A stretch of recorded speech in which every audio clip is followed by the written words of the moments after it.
We are going to hear from Miss um, Gail. Sorry if I did not pronounce that well. Is Miss Gail Wool. Please, sorry, you have to help us pronounce it because this is a learning stage. So when you pronounce it by yourself, I will also be able to, I will learn from you. Kindly introduce yourself and, feed us with the, wonderful information you have for us today. Thank you. Thank you, John Bosco. Um, can you hear me? Yes? Jasmine? Yes. Okay. Yes, we can hear you. All right. Well, pronounce my name Gail, Gail, like sail, but with a G. And Gail Woon. And like Alicia, I have Guyanese heritage. My father was from Guyana, and he came to the Bahamas in his youth and basically built our island, our infrastructure and everything. So I run an NGO called Earthcare, and I'm a marine biologist.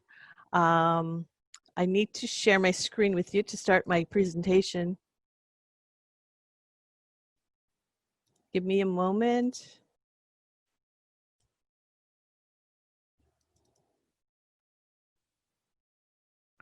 Okay.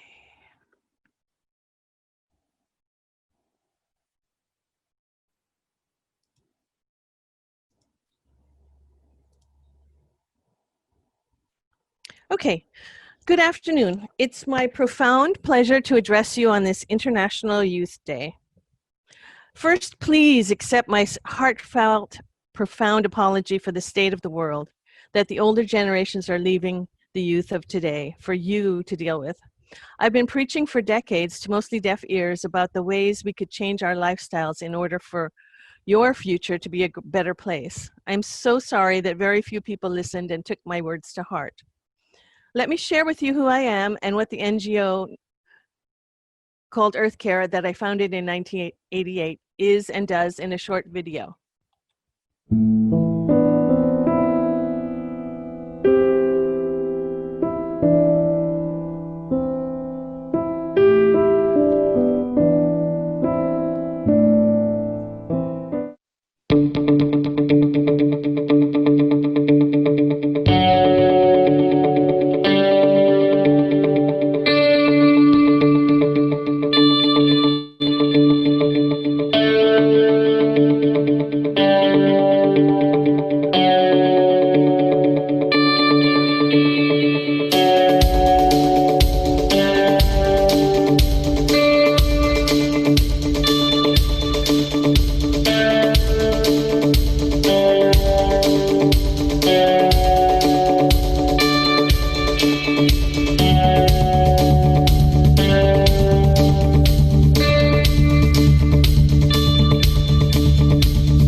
Earthcare is an environmental education NGO, non-governmental organization that works on current environmental issues affecting the environment.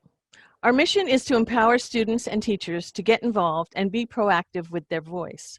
We encourage them to write to the government of the Bahamas and express their views on current environmental issues. We also have a Saturday program in which students learn about various issues such as pollution, habitat destruction, mangrove protection, invasive species, sustainable fisheries, eco-art, climate change, healthy lifestyles, sustainable transportation, and many others. Fun field trips follow these lessons. The path to peace is through love, real love, unconditional love. Loving yourself unconditionally is the path to peace. It's your greatest act of service to humanity. Loving yourself ends lack, ends pain, and ends suffering. Loving yourself unconditionally is putting God first. Loving yourself unconditionally is the path to peace. Enhance socioeconomic progress. What does this mean? Socioeconomic development is the process of social and economic development in a society. Socioeconomic development is measured with indicators such as GDP, life expectancy, literacy, and levels of employment. Socioeconomic factors include occupation, education, income, wealth, and where someone lives. Social economic progress should include every section of the society, as it aims to ensure that everyone meet their basic needs that are essential to live a life of dignity. In my country, the Bahamas, we have a very beautiful country. We are a proud people. We've been blessed with an organization that manages our many national parks called the Bahamas National Trust. We've entrusted them to guard our natural heritage and environment. Up until very recently, our economy was largely based on tourism. We had become very good at attracting and keeping satisfied tourists coming back to our crystal clear water shores. We have a vibrant banking industry, and some of the islands have various industries. We don't have a great life expectancy, however, due to a preponderance of preventable diseases such as diabetes and hypertension. We unfortunately love fast foods, high-fat foods, and sugary drinks. Thankfully, our youth are learning how to live healthy lifestyles, eating to live instead of living to eat, and exercising. Our employment levels have been fairly stable in the 1960s, 70s, 80s, and 90s. In the 2000s, we had some setbacks with more frequent climate-changed hurricanes. On my island in particular, Grand Bahama Island, we were negatively impacted by several mega storms, Hurricanes Floyd, Francis, Jean, and Matthew, which caused various levels of flooding, and most recently, the monster storm, Hurricane Dorian. Hurricane Dorian flooded our flat island with 20 to 25-foot storm surge, and 70% of the entire island was underwater for at least 40 straight hours. My island is still trying to rebuild almost 1 year later. This is the hurricane shelter that my daughter and I went to during Hurricane Dorian. The roof blew off while we were under it, and shortly thereafter I got a call from the Washington Post asking how we were doing. We still have people displaced, homeless, and or living in tents with no power or water. 11 months after Hurricane Dorian, the struggle is real. This is our reality. We have to fill and tote fresh water from stations throughout the island of Grand Bahama. Our original source of city fresh water was inundated by saltwater intrusion from climate-changed Hurricane Dorian. Saltwater intrusion is rarely reversed in the water table. The water which flows out of our taps is saltwater, non-potable. We can bathe with it, but not cook or wash dishes. So every family has to fill containers with fresh water and take it to our homes for use by our families. And now we have to do this in the age of COVID-19. Dorian also devastated the islands of Abaco. An entire community of mostly undocumented immigrants was almost completely decimated there. The government totals for deaths are still in dispute, but the last count I heard was 78 people dead from Dorian. Some of our citizens left the country, and some have chosen not to return, basically making them climate change refugees. Our education system leaves a bit to be desired. Our national grade average has been D for a few years now. Yes, you heard correctly, not A, not B, not C, but grade D. There are private schools that have better grade averages. However, most are out of reach of the middle class and lower than middle class families' income because of the high tuition required. When students leave the secondary schools, many are able to go on to college level. When this happens, sometimes we get what we call a brain drain. Students who go away for college, many tend to stay overseas rather than come home to use their knowledge to make our country a better place. One of the reasons for this is we have a limited amount of jobs, and some of the better paying jobs are given to expatriates who are supposed to train Bahamian citizens to replace them and take their jobs, but many tend to stay on the job for years, not making any openings for the youth. Hello, girl. Hello. Yes, our Zoom meeting might end in a few minutes. So I sent a link in the chat box. I would like you to, head on to the link and continue there.